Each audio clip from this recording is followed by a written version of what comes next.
চলো শুরু করা যাক আজকের ভিডিও। স্বামী স্ত্রীর এমন কিছু ভুল আছে যা না জানলে অজান্তেই গুনাহ হয়ে যেতে পারে।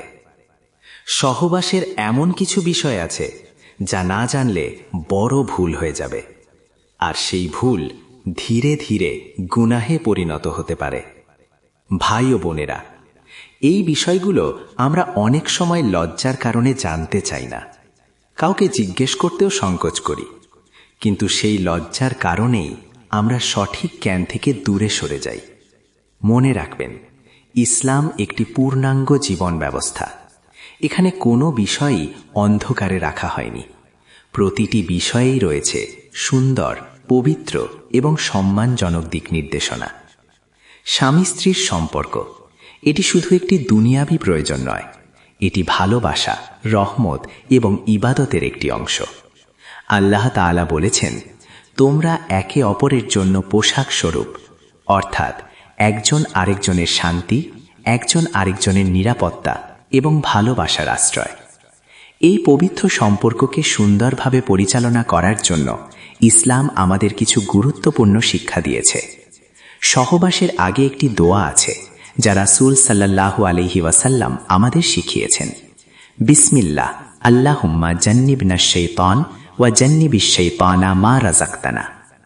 এই দোয়া পড়লে শয়তান দূরে থাকে এবং আল্লাহর রহমত নাজিল হয়। ইসলাম আমাদের আরও শিখিয়েছে এই সম্পর্ক ভালোবাসা, সম্মান এবং লজ্জাশীলতার মধ্যে হওয়া উচিত, কখনোই জোর করে নয়, কখনোই অশালীন আচরণ নয়, বরং এটি হবে দুইটি হৃদয়ের পবিত্র মিলন। সহবাসের পর গোসল করা ফরজ, যাকে বলা হয় গোসলে জানাবাত। এই গোসল ছাড়া নামাজ বা ইবাদত গ্রহণযোগ্য হয় না, তাই এটিকে কখনো অবহেলা করা উচিত নয়। ইসলাম কিছু সময়ে এই সম্পর্ককে নিষিদ্ধ করেছে, যেমন স্ত্রীর মাসিক অবস্থায়। এই সময় ধৈর্য ধরা এবং আল্লাহর নির্দেশ মানা একজন সত্যিকারের মুমিনের পরিচয়। এই সম্পর্কের উদ্দেশ্য শুধু শারীরিক চাহিদা পূরণ নয়, বরং ভালোবাসা বাড়ানো, মানসিক শান্তি পাওয়া এবং পরিবারকে মজবুত করা। আজকের যুগে অনেক ভুল ধারণা ছড়িয়ে পড়েছে।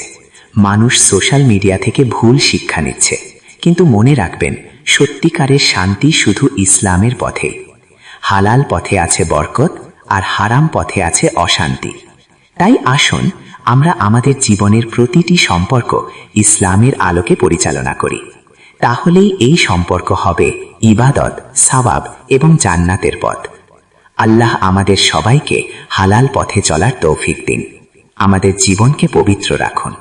আমিন।